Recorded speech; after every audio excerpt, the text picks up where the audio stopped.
सीधे इस वक्त रुख करते हैं जेवर का, जहां मौजूद है मेरी सहयोगी पिनाज से आगे। Pinaz, over to you. दिखाइए क्या तस्वीर उभर कर सामने आ रही है। कि कोई छोटे से छोटा दंगा हो जाए।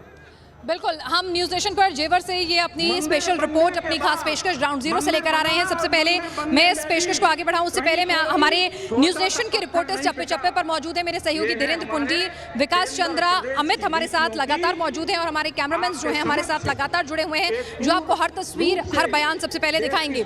ये देखिए कि किस तरह से सबसे पहले मैं आपको दिखाना चाहूंगी कि यहाँ पे बड़ी तादाद में जो है जन सैलाब उमड़ा है, क्योंकि यहाँ आसपास के गाँव की जमीनों का अधिग्रहण हुआ है। तो जाहिर सी बात है कि उनके मन में भी ये कौतूहल है कि आखिर यहाँ पर क्या बनने जा रहा है, उससे उनको क्या लाभ होगा। तो वो ललायत हैं कि प्रधानमंत्री नरेंद्र मोदी और योगी जी जब आएंगे तो वो जब यहाँ पर इन लोगों को समझाएंगे कि उनकी माँ जैसी प्यारी माटी को उन्होंने आखिर किस प्रोजेक्ट के लिए, किस काम के लिए दे दिया है। किसान के लिए बहुत मुश्किल होता है अपनी जमीन का अधिग्रहण होते देना। हमें अच्छा लगता है सुनकर कि मुआवजा मिल गया, किसान रातों रात अमीर हो गया, लेकिन एक किसान से पूछकर देखिए जब वो अपनी माटी को, क्योंकि उसने तो बचपन से यही सीखा है कि अपनी माटी से वो जमीन में उगाता है, फसलें लहलहाती हैं, तब वो चैन से सोता है और खाता है। लेकिन जब उसकी जमीन का अधिग्रहण हो गया तो उसके मन में चिंता है कि उसकी जो आने वाली पीढ़ियां हैं, पुश्ते हैं, वो कैसे काम पाएंगी, क्या उन्नति होगी उसके प्रदेश में। तो आज जब मंच से योगी जी और मोदी जी बोलेंगे और उन्हें समझाएंगे कि कैसे नए रोजगार के अवसर आएंगे, तो ये लोग जो है वो उनको सुनने के लिए आए हैं। बड़ी तादाद में महिलाएं भी मौजूद हैं,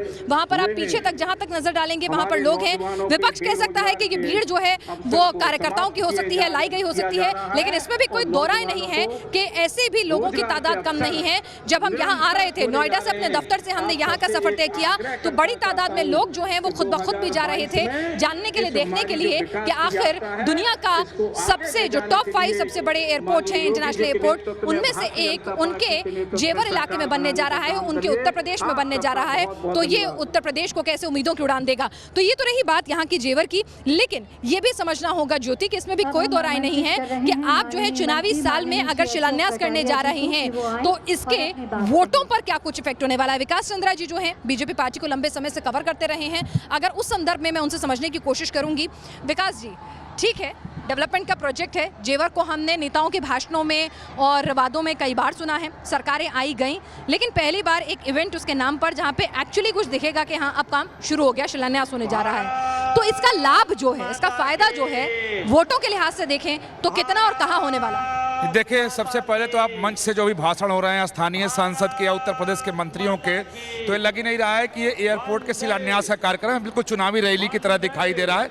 सब लोग अपनी अपनी बात और एजेंडे को सेट करने में लगे हुए हैं। दूसरी सबसे बड़ी बात कि उत्तर प्रदेश में बीजेपी विकासवाद के मुद्दे के तहत चुनाव लड़ रही है और इसके जरिए पश्चिमी उत्तर प्रदेश में ये दिखाने की कोशिश है कि देखिए हम विकासवाद की बात करते हैं तो एक बहुत बड़ा तोहफा आपको दे रहे हैं। और लगातार प्रधानमंत्री नरेंद्र मोदी उत्तर प्रदेश का दौरा कर रहे हैं, कहीं वो एक्सप्रेसवे का उद्घाटन करते हैं, चाहे वो बुंदेलखंड हो या पूर्वांचल हो, कहीं मेडिकल कॉलेज, यानी लगातार एक मैसेज देने की कोशिश हो रही है, काम धरातल पर दिखे इसकी भी कोशिश हो रही है।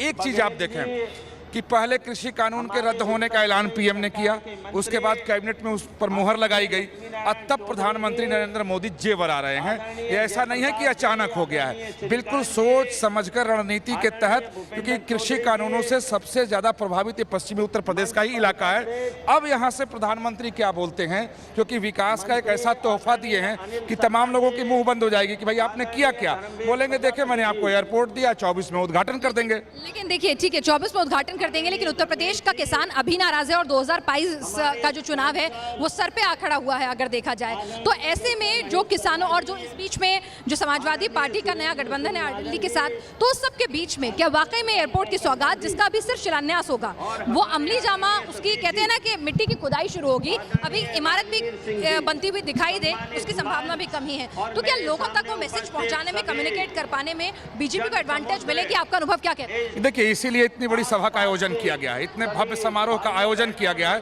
ताकि वो मैसेज दे सकें कि देखिए हमने कहा था कि विकास की गाड़ी को आगे बढ़ाएंगे तो हमने बढ़ाया, और ये जो एक तोहफा था जो एयरपोर्ट का, जो इस पूरे इलाके की जो जी चाहूंगी, लग रहा है कि शायद प्रधानमंत्री शॉपर जो है जी, तो ये शॉपर जो है वो क्या, अभी लोग जो है देखिए खड़े हो गए हैं क्योंकि लोगों को भी लग रहा है कि चॉपर आ रहा है तो शायद योगी जी मोदी जी क्या आ रहे हैं, या फिर ये सिर्फ अभी कुछ देर पहले भी एक चॉपर आया था जो सुरक्षा व्यवस्था देखकर गया।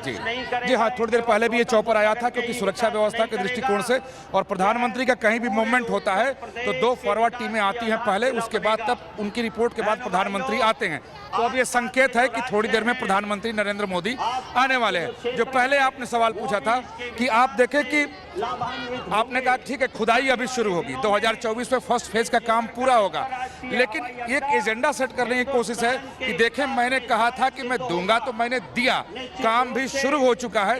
यानी इसमें अब किसानों के मुद्दे को डाइल्यूट करके इस विकास के मुद्दे को स्थापित करने की कोशिश के तौर पर इसे ज्यादा देखा जाएगा। विकास जी यहाँ लोगों से कुछ बात करें, आप बताइए कितनी खुश है यहाँ पर एयरपोर्ट बन रहा है? आगे बात कीजिए, आगे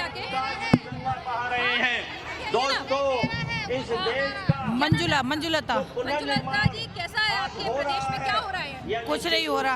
अरे एयरपोर्ट मिल रहा है आपको? हाँ ये तो मिल रहा है पर उसमें नहीं, हमारे गांव में कुछ काम नहीं है इसके लिए। अच्छा, गांव में काम चाहिए एयरपोर्ट के साथ साथ। आप लोग बताइए, आप लोगों को क्या एयरपोर्ट मिलेगा, अच्छा लगेगा? आइए आगे आइए। अच्छा लगेगा, हाँ बहुत अच्छा। और जो गुंडागर्दी वो खत्म हो गई। बहुत अच्छा हुआ, मोदी जी ने बहुत अच्छा किया है देश के लिए, मगर थोड़ा सा एक समस्या है मेरी। फिर से हम वही चाह रहे हैं, फिर से आपको क्या लगता है हवाई जहाज में बैठने का मौका मिलेगा अब एयरपोर्ट में आ गया? हमें चाहिए मौका मिल जाए, लेकिन पता नहीं, अभी कुछ पता नहीं, आगे पता नहीं। कई लोग यहाँ पर आए हुए हैं, जरा कुछ और बच्चों से बात करें। आओ इधर आओ। या फिर उनका हवाई जहाज आया करेंगे यहाँ पर। अभी आप हेलीकॉप्टर देखने के लिए इतनी जोर जोर से तालियां बजा रहे थे, सीट पे चढ़ रहे थे, अब तो यहाँ बहुत बड़ा एयरपोर्ट बनेगा, खूब सारे हवाई जहाज आएंगे, पता है आपको? यस मैम, ये हमारे सौभाग्य की बात है जो हमारे आदरणीय श्रीमान प्रधानमंत्री जी हमें मिले। बहुत ही ये राम का दूसरा अवतार है। अच्छा जी मैम जी, आपको इतने पसंद है? यस मैम जी, यस मैम, बहुत ही ज्यादा गर्व की बात है मैम जी ये। इस बच्चे तो ये तो मोदी जी को राम तुल्य बता रहे हैं। आप बताइए, घर में काम नहीं मिल सकता।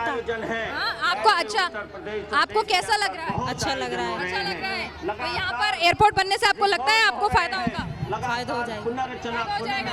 अच्छा लगेगा। गाँव में फिर वो नहीं मिल सकता, काम नहीं मिल सकता। तो चलिए कह रहे हैं गांव में थोड़ा काम भी मिलना चाहिए अगर ये एयरपोर्ट बनेगा। तो आप देख रहे हैं कि तमाम लोग जो है यहाँ अपनी राय दे रहे हैं। बच्चे जो है वो खासे उत्साहित हैं, जो ये समझते हैं कि एयरपोर्ट के क्या मायने होते हैं, किस तरह से उसके क्या कुछ फायदे जो है यहाँ पर होंगे।